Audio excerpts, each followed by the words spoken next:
Саламатсыздарбы, кутман күнүңүздөр менен урматтуу Говоританын көрөрмандары. Студияда мен Сүйүтө Соорбаева. Бүгүн биз болсо өлкөдө коомдук саясий абал, ошондой эле Кой Таштагы болуп өткөн окуя, август окуясы десек болот. Мына ушул багытта сүйлөшөлү деп мурдаңкы депутат, коомдук ишмер Бекалы Наркозоевди чакырдык. Саламатсызбы? Саламатсыздар. Кош келипсиз биздин студияга.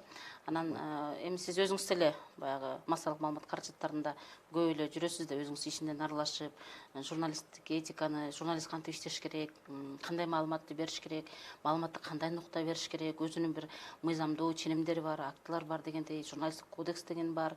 Мына ошол багыттын алкагында сөз баштагым келип атат да. Мына акыркы окуялар эмнегедир баягы журналисттерди бир эки жеке бөлүп койгондой дагы кырдаал түзүлүп калды да, анткени бир тараптуу маалымат болгон учурлар да болду.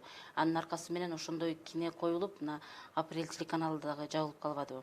Мындан сырткары ушул биздин кесиптештердин баягы сурак берүүгө чакырылган учурлар дагы болуп атат да. Анан сөздү мындан баштасак дейм да, ушул август окуясы деп айтып атабыз да, мисалы үчүн 7-8 августта болгон окуя сизге кандай бир саясатчы катары мындай бир түз бере алды? Апрель ТВ каналы окуяны бир тараптуу чагылдырды деп жабышып аткан жок. Чындыгында Апрель ТВ бир тараптуу чагылдырып атты, бирок аны Апрель ТВ жабылган жок. Аны жабуу жөнүндө сөз да жок. Аны сентябрь сыяктуу лицензиясын алып койгон жок. Силер жаба аласыңар, силер иштебегиле деп эч ким аларды бир буйрук берген жок. Кептин баары оор кылмыштарга шектелген Алмаз Атамбаевдин мүлкү камакка алынды. Апрель ТВ телеканалы өзү да Алмаз Атамбаевдики болчу. Ал пайдаланып жаткан ресурстардын бардыгы, техникалык ресурстар, бардыгы Атамбаевдин мүлкү болчу. Ошон үчүн бул жерде бурмалап атышат. Анын ичинде Апрель ТВ телеканалынын кызматкерлери, ага жан тарткандар бурмалап атышат. Апрель ТВны жаап койду. Апрель ТВ жабылган жок. Алар бүгүн эле баягы сентябрь ТВ окшоп иштеп кете берсе болот, башка офиске барып эле башка форматта же жок дегенде YouTube каналда баштаса болот. Андан ары өздөшүп кетсе болот. Ошон үчүн ушуну бурмалап жатышат. Ушул фактынын өзү деле ушу бир тараптуулукту көрсөтүп атат да, анын жактоочуларынын. Ал эми журналисттерди суракка чакыргандан дагы чоң трагедия көрбөш керек. Суракка ар бир жаран чакырылышы мүмкүн. Ар бир жаран барып мыйзамдын негизинде сурак берүүгө милдеттүү. Мен өзүм 2007-жылы апрелдеги митингдердин учурунда Эшимкановдун жанында жүрүп калып, митинг кууп таркатылгандан кийин мени биздин ушу ГКМБга, УКМКга суракка чакырылгам. Ал чакыруу кагазтарын бүгүнкү чейин сактап койгон. Мен фамилиямды мен бир бала келип алып кеткен, сурак берген, ызы чуу кылган эмеспиз. Эч кандай. Азыркылар болсо чакырып койсо эле мына куугунтук болуп атат деп. Андай чакыруулар боло берет, менин оюмча. Барып эле пиар кылбай, ызы чуу кылбай эле барып суракка жооп берип, болгондой айтып чыгып кетсе болот деп ойлоймун. Эгер күнөөсү жок болсо. Эгер күнөөсүз эле камайбыз деп бир нерсе кылса же бир коркутуулар болсо, андан ызы чуу чыгарышса. Азыр биздики чакырып койсо эле ызы чуу кылып атышат. Бул деген беттирмарлык деп ойлойм. Мен өзүм суракка барып жүргөм ошол эле УКМКга. Ошон үчүн булар дагы барып журналисттер эме кылыш керек, сурак бериш керек деп ойлоймун. Булар Атамбаевдин жолун туурашып атат да, суракка барбайм деген. Суракка чакыруунун өзүн бир кандайдыр бир куугунтук катары айтып атышат. Анан дагы бир айтып кое турган нерсе, ал жерде көп журналисттер 95% ушу окуяны болгондой чагылып атты. Бирок ар бир журналисттин өзүнүн ушу бүгүнкү дүйнөгө болгон көз карашына жараша ар түрдүү багытта кетип атты. Бирок анын бардыгы бул закон ченемдүү эле көрүнүш. Бирок ошол эле ичинде бир 5% же андан азыракпы чагылдыруу гана эмес. Ошо жанагы башаламандыкка катышып, башаламандыкка чакырып, башаламандыкка үндөп, жанагындай зулумдук жасоого, бирөөлөрдү урууга, бирөөлөр сабоого, бийликти кетирүүгө ушундай чакырыктар жасаган журналисттер да болду. Алар өтө аз санда. Алар дагы өзү мыйзамдын чегинде сурак берүүгө милдеттүү деп ойлойм. Анан ал далилдеш керек. Өзү адвокаты менен ал жерде мыйзамга каршы эч нерсе иш жасабагандыгын. Ошон үчүн бул жерде журналисттерди куугунтук жок деп эсептейм мен. Журналисттер дагы башка адамдар сыяктуу эле өзүнүн кадамдарына жооп берип суракка барыш керек. Эгер күнөөсү жок эле камап койса, анда мен ойлойм укук коргоо органдары дагы, коомчулук дагы муну кыйкырып өзү айтып жатат. Анын ичинде биздин сөз эркиндиги коргоо комитети дагы ким мыйзамсыз куугунтукка алынса, аны коргоого биз да өз салымыбызды кошобуз деп ойлойм. Мына ошол сиз айткан журналисттердин айрымдары, мисалы үчүн ошол жерде өзү окуяга өзү катышып, өзү комментировать этип, анан кийин баягы социалдык түйүндөрдө да жүрбөдүбү? Ал жерде болуп аткан окуяны мындай чагылдырып гана калбастан, сиз айткандай колдоо иретинде болуп калды да. Колдоо иретинде, чакырык иретинде.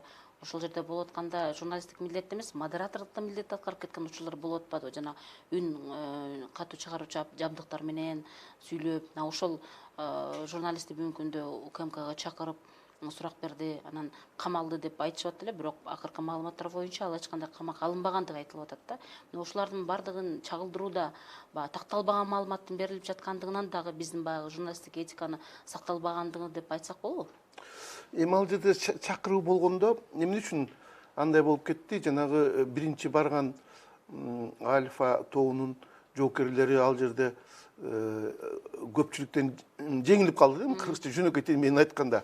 Ошондо биз жеңдик, эйфория деген эйфория болуп кетишти да, кыйкырыш, эч нерседен коркпой, болду, азыр Бишкекке барып бийликти алабыз деген бир эйфория келди. Ошон үчүн жанагындай калыс чагылдырбай эле уже бийлик кетсин, тиги бул азыр биз мыйзамга каршы жасап атат деп эйфорияга алып кыйкыра баштады. Анан бул жерде дагы бир нерсе, бул жерде дагы айрым жарандар мурунтан эле Атамбаевка кошулуунун негизи чет элге кетүү болгон. Ошолор жанагындай информация берип камалды деген информациялар ал баардыгы кийин качкын статус алууга кийин элчиликке тапшырыла турган, ошон үчүн чыгарылып аткан эле маалыматтар атайын жасалып аткан, алар камалбаса деле камалды деп, эч ким куубаса деле, издебесе деле ушул качкын статусун алууга мына маалыматтар чыккан, мына сайттарда ушундай куугунтук болгон үчүн мен качып кеттим деп азыр чыгарып атат. А мурун эле ошол багытта ал жака кошулуп, ошол багытта иш жүргүзүп жүргөн жарандар да бар. Даярдык болушу мүмкүн да, мүмкүн экенин мен билем да. Аны айтсаңыз, мисалы үчүн да ошол учурдагы маалыматтар болсо азыркы күндө төгүндөнө баштады да. Мисалы үчүн ошол окуя болгон учурда биринчилерден болуп эле ок дейди деп мурдаңкы УКМКнын төрагасы ооруканага түштү деген маалыматтар калган. Бүгүн болсо ал жерде эч кандай ок тийбегендиги, ал киши жөн эле бутун кокустатып алгандыгы, мына ушундай маалыматтар чыгып атпайбы азырчы? Буга кандай карайсыз? Биз мен да ошондой ишеничте болчумун, себеби видеосу менен чыккан, анын больницада жатканы, кыйналып жатканын көрсөткөн видео таспаларды көрүп, чын эле биз резина оку жеген экен, жан башын оку жеп дешип атты Сегизбаевдин, Абдил Сегизбаевди. Андан кийин бүгүн болсо УКМКнын төрагасы жок, ал жыгылып эле кеткен дейт. Азыр өзү да бүгүн суракка кирип кетти, суракка кирердин астында деги эле мен барган эмесмин деп атат. Ошон үчүн мунун баардыгы ошол күнкү башаламандыктардагы окуя качкандардын баардыгы азыр мен качышкан эмесмин, мен барган эмесмин, мен урган эмесмин, мен чакырган эмесмин дейт. Бул эми баардык эле адамдардын өзүбүздүн ушундай бир слабость эмебиз да, муну актанат. Ар бир киши актанат, бул өзү мыйзам ченемдүү көрүнүш. Ошон үчүн жактоочу алат. Жактоочусу күчтүү болсо күнөөлүү адам деле күнөөсүз болуп акталып чыгып кетиши мүмкүн. Ошон үчүн бул ошол актануу иретинде гана айтылып жаткандар деп ойлойм. Бирок анын баргандыгы видео камерага түшүп калган тегинин. Абдил Сегизбаевдин больницада врачтар берген, атайын тастыктаган, ооба мына жаракат алып келди бизге, мына биз эме кылып атабыз деп.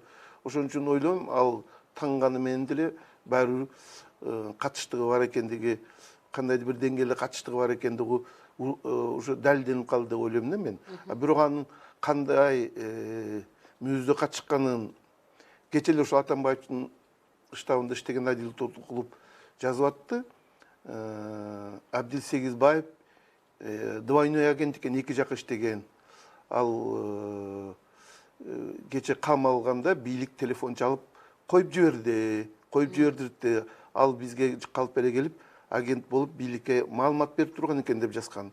А бүгүн болсо УКМКнын төрагасы тескерисинче биздин маалыматтарды Сегизбаевдин, анан жана ички иштер министри болуп иштеген мурунку Атамбаевдин жан сакчысы, ошол экөөсүнүн кишилери биздин маалыматтарды Атамбаевдин штабына жеткирип турган деп карама каршы пикирлер болуп атат да. Ошо каратайдан тиги чын эле бийликти Атамбаев алып коюшу мүмкүн деген кандайдыр бир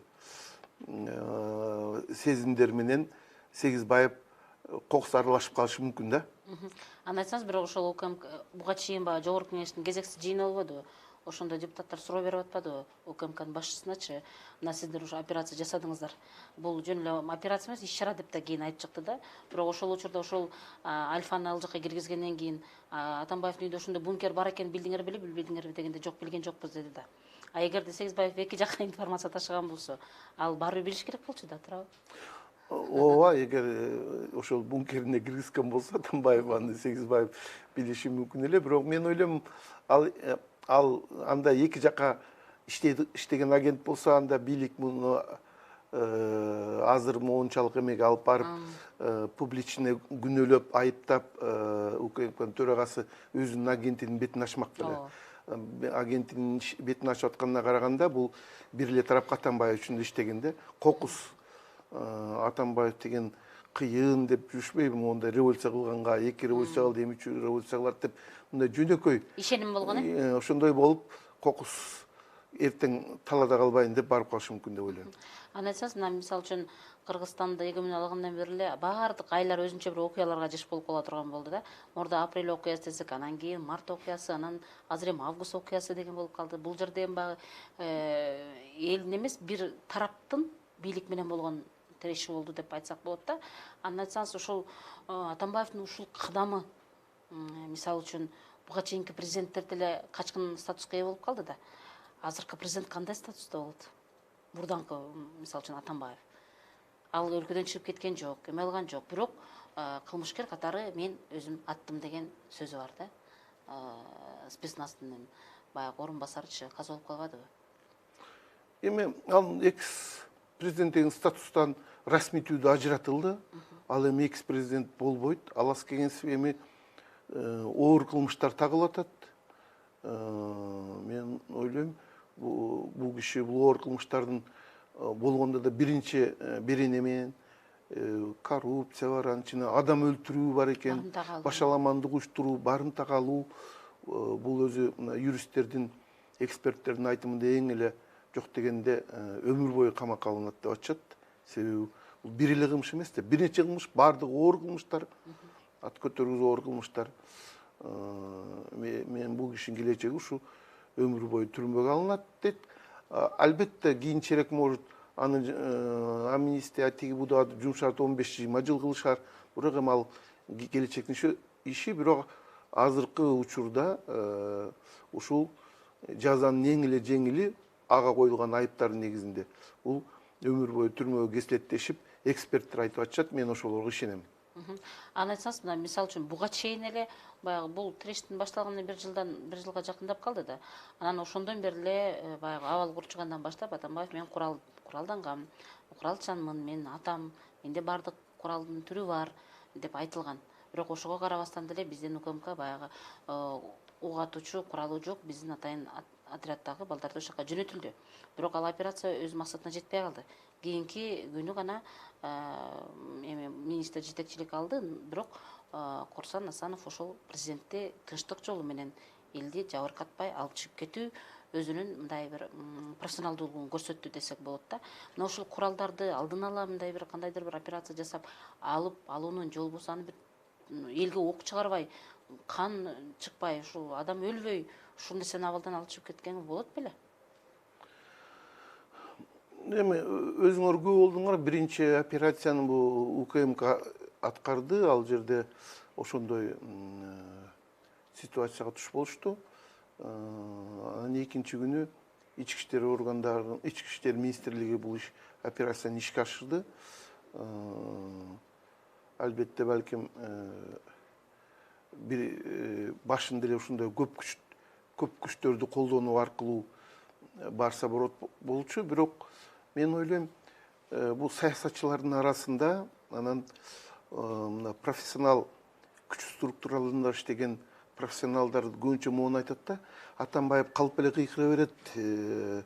Бирок мондай коркунуч туулганда ал колдонбойт коркунуч туулганда ал коркунучту сезет, артка кайтат деп ошону көп айтышат. Ушундай бүгүн деле УКМКнын төрагасы айтып атпайбы? УКМКнын анан жанагы ички иштер министри айтып атат, биз биринчи атын өлөм деп такыр сөзгө көнбөй койду. Жок, мен колго түшпөйм, атышам силер менен, согушам. Айла кеткенде өзүм атын өлөм деп айтты.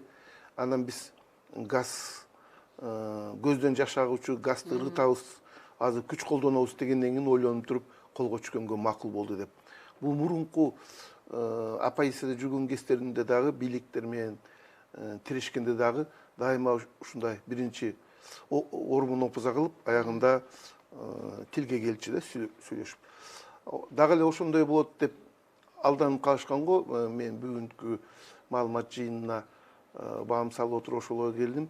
Атамбаев ушинтип коркутуп эле тилге келет деп аз эле киши жөнөтүшүп, биринчи жанагындай Таш-Сулдак, Турсулдак менен Желимов менен жөнөтүшүп, операцияны үзгүлтүккө учуратышып, өздөрү да уят болуп, мамлекетибизди бүт дүйнө уят кылды, бүт дүйнө муну көрсөтүп жазып атты.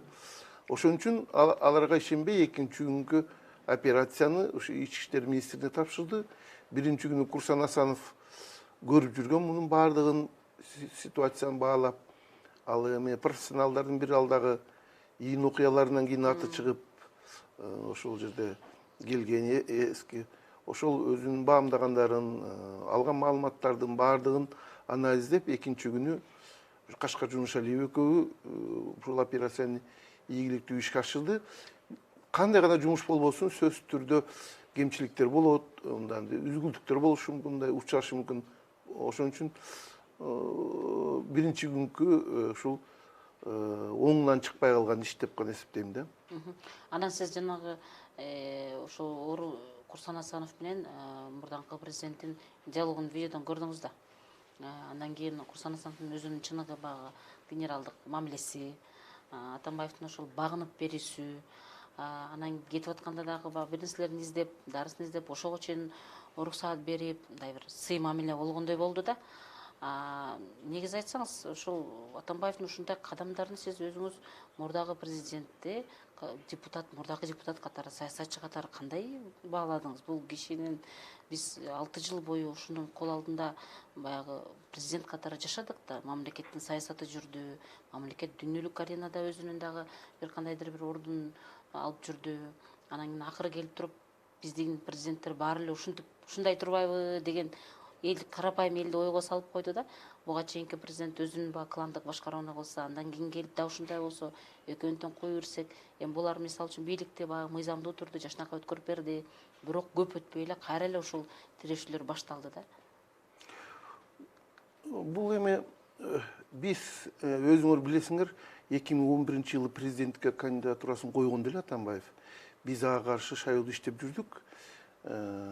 Шайлоодо эле 2011-жылы күзүндө эле Атамбаев жарабайт президенттикке, мунун потенциалы жок, бул даярдыгы жок, министр кылып койсо 6 айга жетпей аны таштап кеткен өзү отставкага, премьер-министр кылганда 1 жыл иштебей кеткен, президентке такыр эмеси жок, бул деп кыйкырып, андан көрө мына Соналиевди президент кылсак болот, Өмүрбекти деп 2011-жылы кылдык, болбой эле шайлап коюшту. Ал шайлоодун ошол президенттик шайлоого катышкан, мен штабта иштегем Өмүрбек Соналиевдин. Катышкан киши катары айтам, бүт жасалма добуш берүүлөр менен жасалмалап Атамбаевди мындай мифтик баатыр катары көтөрүшкөндө, анан биз Кыргызстанда азыр чоң кишилер мына Ороз Отунбаев азыр айта баштабадыбы? Атамбаев кыргыз элин түндүк түштүккө бөлүп атат деп. Отунбаев өзү баш болуп айтып атат. Каптагаев айтып атат, Атамбаев элди түндүк-түштүккө бөлүп атат деп. Эдил Байсалов айтты, биз 2011-жылы айтканбыз Отунбайга, муну алып келгенге болбойт Атамбаевди, деңгээли жок деп айтканбыз деп. Тиги Кеңешбек Дүйшөбаев айтып атат, биз кимди ээрчип жүрөбүз деп, биз уят кылды сүйлөгөн жерлеринен деп. Ошол сыяктуу эле биз 2011-жылдан бери айтып келатабыз. Бирок тарых ушул экен, кээде ушул президентке татыктуу эмес кишилер да президент болуп калат экен. Бул элдик коомдук аң сезимдин деңгээлинде жашап болот экен. Могу жанагы Отунбаев айткан түндүк-түштүккө бөлүү жөнүндөгү бул трайбалистик идеология кыргыз үчүн бул керексиз экен. Ушундай эле билсе болот да, мына ушул бир региондун кишисин эле ушул кишини коюп койсок эле жыргап кетебиз, гүлдөп кетебиз, бүт адилеттүүлүк орнойт, өлкө түз жол менен кете баштайт, өнүгө баштайт деген трайбалистик миф талкаланды. Атамбаевди трайбалистик идеология менен бийликке алып келишкен. Ошол мифти мына Атамбаевдин мисалында көрүүгө болот. Мындан кийин Кыргызстан биз жактан болсун дебей, мына моунун президент боло турган, могу саясатты потенциалы бар. Ушул Кыргызстанды оңдоп кетет деген идеологияга өтүшүбүз керек. Азыр ушул социалдык тармактарда жана Баян Жумагулова, Нарынайып, ошол Эмилбек Каптагаев, ушулар Бермет Букашев, ушулар ушундай ойлорду айта баштады. Бул биздин коомдун тазалануу жүрө башташы деп ойлойм мен. Биз каякта президент бизден болсун деген идеология эмес, президент эң жакшы киши болсун, эң элди ээрчите турган киши болсун, бир идеологиясы болсун, элди бөлүп алып, жанагы бөлүп алып башкара бер деген принциптен башкарбай, анан өзү уурулук менен алектенбей, бир мамлекетти көтөрүп кетебиз деген кишини коюш керек. Ошол жакка оңду да азыр биздин. Атамбаев болсо бул трайбалисттик идеологиянын мамлекетти талкалоо үчүн жаралган бир миф экенин азыр бизге көрсөттү. Бул миф талкаланды. Бир региондун эл акылдуу, билимдүү, продвинутый, кыйын деген мифти талкалап Атамбаев далилдеп берди. Атамбаевдин президентке татыктуу экенин канчалаган кишилер айтып жүрдү 6-7 жылын. Укпай коюшту. Мына натыйжасы бүгүнкү абалга келдик. Бизди алигиче ошону түшүнбөгөндөр бар. Мамлекеттүүлүгүбүзгө шек келип турган учур азыр. Биз ушинтип эле кырылышып, тирешип кете берсек, эртең мамлекетибиз эмне болот? Ошон үчүн биз могу идеологиядан көтөрүлүшүбүз керек. Ошол трайбалистик идеологияга ууланган калктын бир бөлүгү биздин мамлекеттин өнүгүшүнө аябай чоң тоскоолдук кылып атат. Мамлекеттин мындан ары жылып кетишине. Бир нерсе болсо ошол идеологияны көтөрүп чыгышат. Жок ушундай эме болуш керек деп.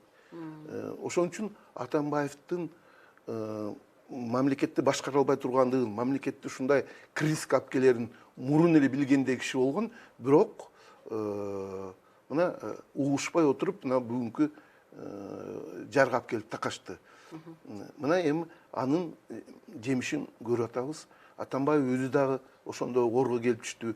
Өзү каскан оор келип түштү. Ошон үчүн биз ушу трайбалистик идеологиядан арылып, жалпы улуттук деңгээлдеги идеология жүргүзгөндө гана астыга жылышыбыз мүмкүн. Биз ушуну сабак алышыбыз керек. Ушул сабак алыш үчүн мисалы үчүн кандайдыр бир саясий да керек да. Бүгүнкү күнү сиз жакшы билесиз, дайыма президенттик шайлоо болгондо деле бул 6 жылдыкка мисалы тияктан шайланды, эмкиде бияктан шайланыш керек. Ошол эле министрлерди мамлекеттик кызматта дегеле мынчасы бияктан экен, тигинчеси тиякта экен деген ушундай бир тирешүүлөр көп да. Дагы деле болсо уланат ошол нерсечи. Бул тиги региондон, бул региондон, эгерде министр бул жактан болсо, замы тиги жактан болсун деген ушундай нерселер көп болуп атат да. Мына ушуларды жок кылыш үчүн бизде деген интеллигенция болгон да. Азыр эми интеллигенция бизге көп деле аралашпай, анан жасалмай элиталар ышып калбадыбы? Мына ошолордун баардыгы алып келип туруп эле бизди баягы бир кургат киргизип койгондой болуп атат да бүгүнкү күндөчү. Аны менен бирге эле мисалы үчүн башка жакка барбай эле ошол кезексиз чакырылган жогорку кеңештин жыйынын айталы да. Ал жакта жыйында кандай болгон, эмне үчүн чогулганын эл деле билбей калды да. Вот сиздер депутат болуп жүргөндө ушундай маселелер болгондо, эми мындай окуялар эмес, баягы өлкөдөгү ушундай бир чечүүчү кырдаал түзүлгөндө депутаттар кандай чечимге кетишет эле дейм да. Эми кеше мына биздин депутаттар жөнүндө айтып атпайсызбы? Мына бүгүнкү маалымат жыйында айтып атпайбы? 7 күнү, 8 күнү кечинде Ала Тоо аянтына келген жанагы башаламандык уюштурган жаштардын артында депутаттар, мурунку депутаттар жана азыркы депутаттар артында турушкан, ошолор башкарып турушкан, ошолор уюштурган деп ушул эле бүгүнкү биздин интеллигенциянын деңгээлин көрсөтөт да. Мына артык кылабыз деп тыртык кылышты. Мына 2010-жылды элге чоң үмүт берип бийликке келгендер мына 10 жылдан бери ошол убадаларынын бирин да аткарган жок. Муну кандайдыр бир жоопкерчилиги болуш керек да. Ошто кийинкилер мындай жолду кайталагандан чочулай тургандар болуп. Ошол жоопкерчилиги сөзсүз түрдө болуш керек деп ойлойм. Азыр эми биздин учурдагыларды айтсак, ар түрдүү адамдар ар түрдүү өзүнүн деңгээлине жаша кабыл алат. Себеби биздин коомдун деңгээлин көрсөтүп турат да. Биздин коом жана сиз айтып аткандай бүт маалыматтын бардыгын бул трайбалисттик регионалдык призма аркылуу кабыл алып атпайбы? Ошол призма аркылуу баа берип атат. Башка эч кандай өзгөрүү болбойт. Мына кече Баян Жумагулова деген Азаттыкта иштеп жүргөн журналист жазып атат Фейсбукка. Өзүмүн эле подружкаларым менен ойлосом, эми жөнүнө коюшпайбы, тигилер эле түндүктүктө эми Атамбаевди жалко болуп атат деп аябап атышат. Жөнүнө коюшпайбы, түштүктүн балдары эле уурдап атат деп. Мына ушул деңгээлде да, бул интеллигенттер деп атат, шаардын интеллигенттери. Ушул деңгээлде талкуулабай биз качан гана улуттук деңгээлде ой биз кыргыз деп, биз түштүк бөлмө биз кыргыз деп талкуулай баштаган деңгээлге көтөрүлгөндө гана биз мамлекеттигибиз чыңалып, мамлекеттигибизди өзүп астыга жыла баштайбыз да. Ошол деңгээлде, ошол призма аркылуу баа беришибиз керек ар бир коомдо болуп аткан ар бир кулуштарга. Анан кайра эле ошол жана чагылдыруу маселесине кайрылгым келип атат да. Бүгүнкү күндө ошол түз эфирлерди баягы окуяны болуп аткан жеринен берип, баягы Апрель каналы ошон үчүн мүлк катары камакка алынды деген менен алар толугу менен иш таштап коштошкон видеолор да чыкты да. Анан башка каналдар деле иштеп атты, ошол эле мамлекеттик каналдар, башка эмелер. Сиз кандай баа бердиңиз ошо чагылдырууга? Сиз дагы журналисттик чөйрөдө көбүрөөк жүрөсүз да, мисалы үчүнчү. Мен ойлойм, жана да айтып кеттим, ал жерге барган массалык маалымат каражаттарынын дээрлик 95% колдон келишинче калыс чагылдырууга аракет кылып атышты. Ал жерде иштеген журналисттердин өздөрүнүн дүйнөгө болгон көз карашына жараша гана бир аз тияк-бияка жылы болбосо калыс чагылдырууга аракет кылып атышты. Бирок Апрель телеканалы, Апрель ТВ телеканалы ал башынан эле белгилүү болчу. Бул мурунку СДПКчы бизнесмен Турдумамбетов беле, Туманбаев дегендин телеканалынын негизинде түзүлгөн телеканал. Атамбаевга эле ал сатты кылышып түзүшкөн. Бул Атамбаевдин ресурстарына, Атамбаевдин акчаларына, коррупция менен азыр айыпталып жатат, коррупциялык акчаларына түзүлгөн, ошонун ресурстарына таянган телеканал катары мурун эле элдин баары билген. Эч качан мындай эки тараптуу иштебейт. Бир гана Атамбаевдин ырын ырдайт, Атамбаевдин сөзүн ырдайт, бир гана Атамбаевдин линиясын алып кетет.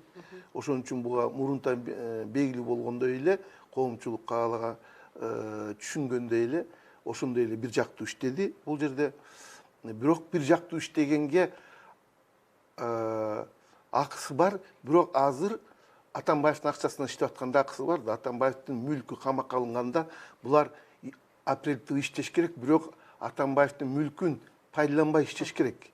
Пайдаланганга мен жок да мүмкүнчүлүк. Кичинекей иштеп атып, мына силер деле иштеп атпайсыңар, түзүлүп кетип мына. Эми бул өзүнчө жеке канал, бул эмне үчүн ошол канча олигарх жок да. 20-30 мына олигархы жок, силер деле иштеп атпайсыңарбы? Эмне үчүн Апрель ТВнын балдары иштей албайт? Эгер алар кыйын болсо, ошондой кыйын журналисттер болсо, эмне үчүн силер сыяктуу эле өз алдынча өзүнүн киндигин өзү кесип кете албайт?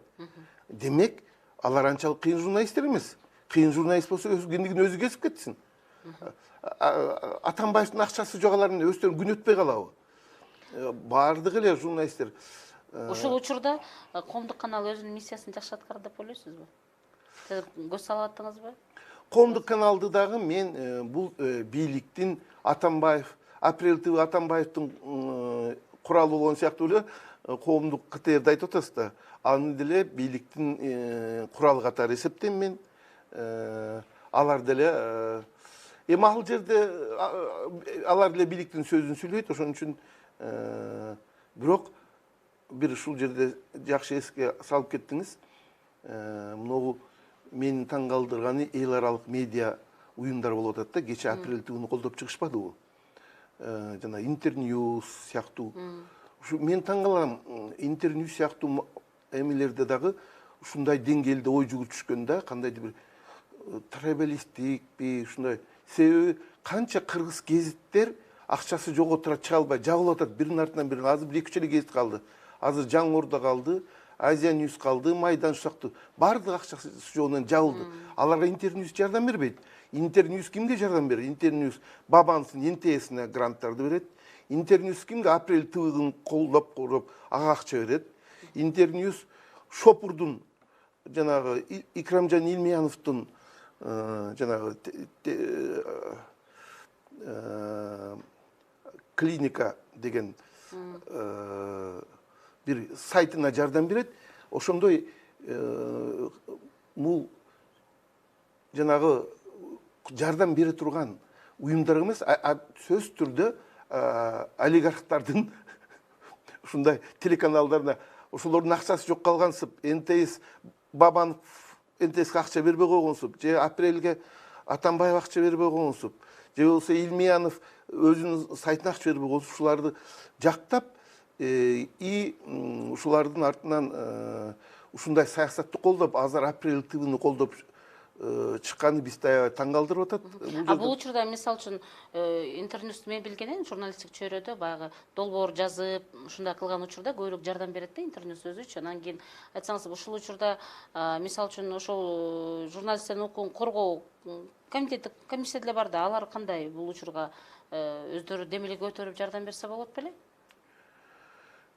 Мен билем, тиги долбоор жазган 2-3 маалымат каражаттарын билем. Ошонун ичинде Next TV-га да өткөрбөй өз ара разборкалап чыкканын билем мен. Эмелерин, сиз айткандай долбоор жазгандарын. Ал жерде ушул медиа уюмдарда Кыргызстанда өзүнчө бир мафиялык, өзүнчө бир жашырын көмүскө уюм бар. Өздөрүнүн ушундай бир круг түзүп алышкандагы ошолорго гана жардам беришет, ал кругтан сырткарыларга жардам бербей турган. Мен ойлойм, азыр мына Азаттыктын тармагындагы Тажикстанда ОЗОД радиосунда ушу бийлик менен иштешип кеткен жетекчисин алып салды. Азыр Казакстанда ошондой иликтөө болуп атат. Казакстан жетекчилигинде да кандайдыр бир тирешүүлөр бар. Азыр мен билген маалымат боюнча Кыргызстандын жетекчилигинен да, Азаттыктын жетекчилигинен нааразы күчтөр бар. Бир жактуу болуп Атамбаевдин бийлигин колдоп жүргөнү, алардан кандайдыр бир жеңилдиктерди алып тымызын иштешкени боюнча азыр нааразычылыктар болуп атат. Ошол сыяктуу эле Интерньюз сыяктуу эл аралык уюмдардын дагы ишин калыс жүргүзүүгө, иликтөөгө талап кылган кайсы бир акциялар өтөт деп ойлойм да мен.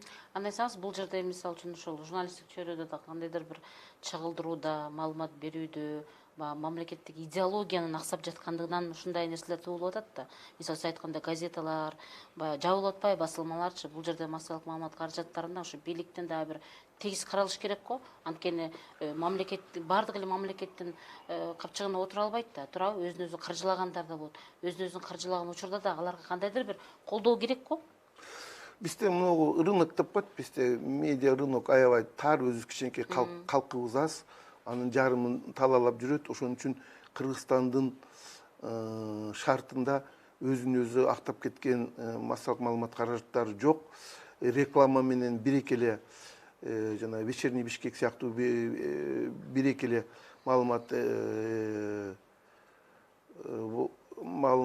булактары өз-өзүн актап аткан болбосо 99% бардыгы гранттарга көз каранды, аны түшүнүүгө болот. Мен айтып атканым жана кыргыз гезиттерди эмне үчүн колдош керек эле ошол грантта менен? Себеби ар кандай көз караштардын болуш үчүн. Ошол гезиттердеги бири-бирине төп келишпеген, бири-бирине карамашыгын көп ар түрдүү гезиттер бар болчу. Баардыгы каражаттын жогунан жабылып атат. Президент менен былтыр жолугушуубузда мен ушул маселени көтөрүп айтканмын. Кыргыз гезиттеринин баардыгы олтуруп калды. Мамлекеттик эле телеканалдарды, мамлекеттик эле гезиттерди колдой бербей, жанагы оппозицияны колдоп аларга жанагы комитеттерди берип эме кылып атпайбы, анан бир квоталарды берип ошол сыяктуу оппозициялык эркин гезиттерди да кандайдыр бир колдоо жөнүндө мамлекет ойлонуш керек деп мен биздин президенттин жолугушуусунда мен өзүмдүн сөзүмдү ошого алып келгем да. Кыргыз гезиттерин колдоо, а то кыргыз басма сөз журналистикасы өлүп баратат деп. Азыр эми баягы дүйнөлөшүү заманы болуп атат. Мисалы үчүн элдин баардыгы интернетке өтүп кетти. Анан кийин гезиттер да баягы сайтка чыккан маалымат менен гезитке чыгарып, мындай ичинде бир олуттуу бир эки эле чоң макала болбосо, калганын баардыгы эл окуп бүткөн маалымат кайра басылып калып атат да. Балким ошондон улам дагы гезиттерди жабыркап атабы деген ой болуп атат да. Жок, менин оюмча бул биздин жана рыноктун тардыгынан эле дүйнөлүк мына аты бар Америкада, Европада гезиттер канча жүздөгөн жылдан бери чыгып эле жатпайбы? Алар жабылып токтоп калган жок. Менин оюмча токтоп деле калбайт. Бизде кыргыз гезиттери болуш керек, менин оюмча. Азыраак санда болсо да кыргыз гезиттерине мамлекеттик деңгээлде жардам бериш керек деп ойлоймун. Эркин гезиттерге дагы. Интернетке байланышкан онлайн журналистика бул азыр бизде жакшы өнүгүп баратат. Буюрса бул жагынан ыгын таап алышты биздин журналисттер. Ошол эле учурда мен ойлойм, ушу басма сөзгө дагы көз сала жүрсө жакшы болот деп ойлойм да. Эми биздин бул Кой Ташта болуп аткан окуядан кийинки мындай пикирлер иретинде айтсаңыз, бүгүнкү күндө эми жолубуз кайда баратат? Анан мисалы үчүн ошол 1 жылдан берки тирешүүнүн аягы ошол мурдаңкы президенттик камоо менен жыйынтыкталды. Ал өз эрки менен багынып берди. Процедуранын баардыгы эл билет да, анын баардыгынчы. Анан эми биз кандай багытта барышыбыз керек? Сиздин мындай аналитик катары мындай ой чабатыңызды билгим келет да. Азыр эми кандай болуш керек мындан аркыбыз, кадамдарыбыз? Эми дагы мындай да, эми биягы түшүнүктүү болуп калды. Азыр бизде коомдо тирешпешибиз керек да, коомчулук тирешүүгө барбашыбыз керек, мурункудай бөлүнүп алып. Азыр мына кыйкырышып атпайбы, Сооронбай Жээнбеков 2 жылда эмне кылды деп эле демагогия менен шуулданып атат көпчүлүк. 2 жылда бул чоң иштер жасады. Мына биз Сингапурду дайыма мисал кылып айтабыз. Сингапурдай болуп өнүгүшүбүз керек. Сингапурда Куян моундай болгон досторунан баштаган камаганды шүнтүп камаш керек деп. Мына ошону элдин айтканын кылып, Лукуяндай кылып, эң жакын досторун камады. Биринчи ошондон баштады. Буга ишенген эмес болчубуз. Мен дагы буга ишенген эмес болчумун. Мен бул кишини мындай кадамдарга барат деп ишенген эмес болчумун. Өзүнүн мамлекеттин кызыкчылыгын досунун кызыкчылыгынан жогору коет деп ишенген эмес болчумун. Мен досун колдоп эле, досунун тилинен чыкпай жүрөт деп. Бирок ушундай кадамдар жасады. Биз ошону көрө билишибиз керек. Анан кийин бардык эле дүйнөлүк тарыхты карап көрөчү. Бардык эле президенттер великий реформатор болуп кетпейт да. Ал тургай 200 жылдык тарыхы бар. Америкада азыр 45-47 президент болду. Ошонун ичинен 2-3 эле реформатор президент бар. Калганы келип өз милдеттин мыйзамынын негизинде аткарып кеткен президент. Анан биз Сооронбай Жээнбековдон азыр биз Лукуяндай реформатор болбойсуң, сен эле кекетип атпайбыз биз. Кана буга чейин ошондоп реформатор болуп тап келген Атамбаев эмнени кылды? Мамлекетти талкка салбадыбы? Уурулукту, коррупцияны күчөтпөдүбү? Анда эмне 7 жыл унчукпай жүрдүңөр? Эмне үчүн реформатор болушун, Лукуяндай реформатор болушун талап кылган жоксуңар? Эми бул кишини Лукуяндай талап коюп атабыз. Ал эми андай болобу, болбойбу, аны биз кийин көрөбүз мындан аркыдан мына. Ал ар бир эле президент реформатор боло албайт. Болом деген күндө мен ойлоймун, бул кишинин да ою бар. Мен реформалар жасайм, мамлекетти гүлдөтөм, Лукуяндай болом дейм. Бирок биздин чама чаркыбыз деген бар да. Кыргызстандын өзүнүн чама чаркы, өзүнүн потенциалы. Биз ошону боло алабызбы? Жетекчибиздин чама чаркы, элибиздин чама чаркы, биздин өзүнүн коомдук аң сезим, дин деңгээли деген бар. Ошон үчүн мен ойлойм, азыр эл демагогия менен займись этпей, биригип жардам берип, ошол эле учурда талап кылып, жардам берип талап кылып, мына биз сага мындай жардам берип атабыз, мондай багытта баратабыз, а сен ушуну жасай албайсың деп анан талап кылсак болот, кегетсек. Биз бияктан отуруп алып эле каршылык, өзүбүз каршылык көрсөтөбүз, бутубузду тозобуз, анан кийин кандай реформаң деп кекетебиз. Ошон үчүн мен эл бир идеология биригип, бир жакадан баш чыгарып, бир жеңден кол чыгарып, бийликти колдоп, президентти колдоп көтөрүп кете алсак, анда биз bir мамлекеттүүбүздү сактап мындан ары өнүктүрөбүз. Болбосо кырылышып жүрө беребиз. Негизинен бир эле дарак бак болбойт да. Анын бутактарындагы туура саясаттын жүрүшү, ошол мисалы үчүн президенттин өзүнүн баягы коррупция менен күрөшү, реформа жасоо, сот реформасы, бардык тармактар реформаларды аткаруу, бул аткаруу бийлигинде турат. Баягы адилеттүүлүктү орнотуу бул сот тармагында турат. Ал эми элдин моңун, элдин үнүн жеткире турган бул депутаттар болуп атат да. Мына ошол бутактар ошол президентке мындай бир кандай десем, тирек боло алатабы? Эми азыркы мына парламенттин деңгээлин сындап атабыз, өкмөттүн деңгээлин сындап атабыз, соттун деңгээлин сындап атабыз. Анан ушул парламентти ким алып келди? Атамбаев алып келди. Ар бир партия, өтө турган партия биринчи тил табышты. Атамбаев менен өтө турган, экинчиден тизмесин макулдашышты. Атамбаев жактырбаган кишилер чийип салышты. Өзү тандап келген, Атамбаев тандап келген партия. Эми чим кирип атат? Мунун тилин укпай койгон үчүн эле. Өкмөт деле мына Абылгазиевдин өкмөтүн сындап атабыз. Мына Абылгазиевден кыйын кайсы? Мына миң мактаган деген Темир Сариевди алып келип койушту, эмнени жыргатты?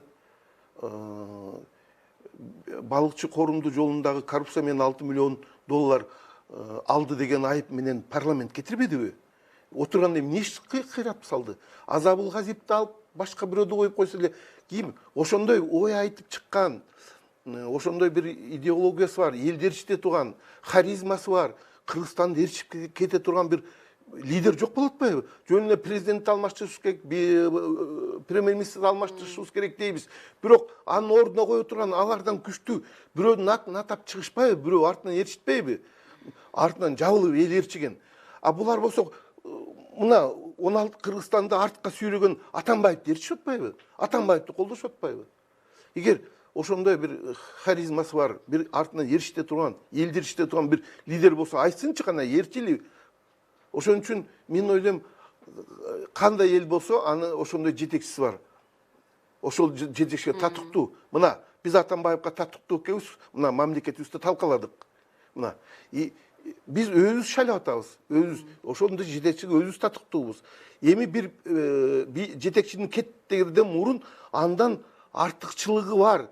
Ошону далилдеген бирөөдү сунуш кылайлы да. Ошонун артынан ээрчили, ошону туу кылып көтөрөлү, колдойлу. Анан анын ордуна сунуш кыла турган конкреттүү талапкерибиз жок эле, кыйкырып кетсин деп эле чаң тополоң менен будамайлап кайрада ар ким өзүнө жаккан, өзүнө пайдалуу, өзүнүн кызыкчылыгы бар бир лидерди бийликке алып келгиси келет. А бирок жалпы улуттук деңгээлге көтөрүлгөн, жалпы улут өзүн ээрчите алган бир талапкердин атын атап, ошону чыгарып ишендирсинчи элди.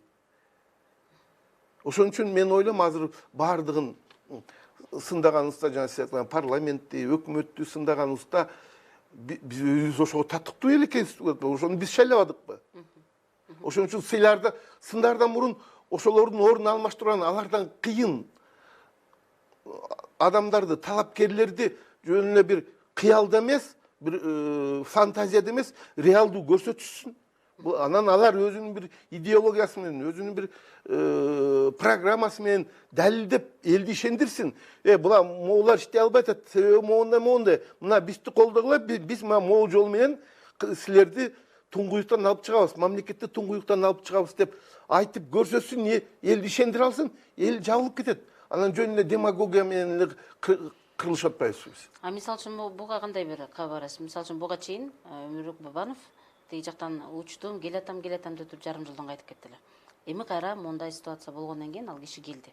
Ал аэропорттон келгичекти ар кандай маалыматтар кетти. Анан ошол жерден кармап кетет экен, тигиндей мына. Бирок андай болгон жок. Болбой калышынын бир эле себеби түшүнүктүү болуп турат. Эки фронтто иштешүү кыйын, бийликтин коопсуздугу деген бар.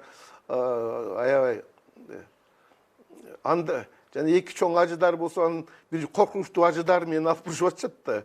Ошон үчүн мен ойлойм бул Атамбаевдин иши бүткөндөн кийин Бабановду деле чакырышат деп ойлойм суракка.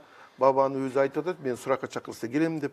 Суракка чыгып ак болсо ак болуп кетет. Мен ойлойм жанагы 30 адыр боюнча аябай шектүү нерселер бар. Мындай аны күнөө деп муну Атамбаев койгон да бул күнөөлөрдү. Ошон үчүн анын күнөө экендигин далилдеш керек тергөө. Ойлойм бул жанагындай убакыттын иши да. Сизге ыраазылык билдирейин. Пикирлериңиз үчүн, оюңуз үчүн. Буюрса биздин бул биринчи акыркы жолугушуу эмес, дагы да болсо ой бөлүшөбүз ушул. Ишиңизге ийгилик болсун. Рахмат силерге да чакырганыңызга рахмат. Силерге ийгилик каалайм. Силерди билем, көптөн бери билем, дайыма азыр Апрель ТВны макташып атпайбы? Силер ага караганда көп жылдардан бери ийгиликтүү иштеп келатасыңар. Ийгилик каалайм. Рахмат сизге. Урматтуу Говоритон көрөрмандары, бүгүн биз Бош өлкөдөгү саясий кырдаал боюнча мурдагы Жогорку Кеңештин депутаты, коомдук ишмер Бекалы Наркозов менен сүйлөштүк. Берүүнү мен Сүйүта Соорбай алып бардым. Кайрадан жолугушканча.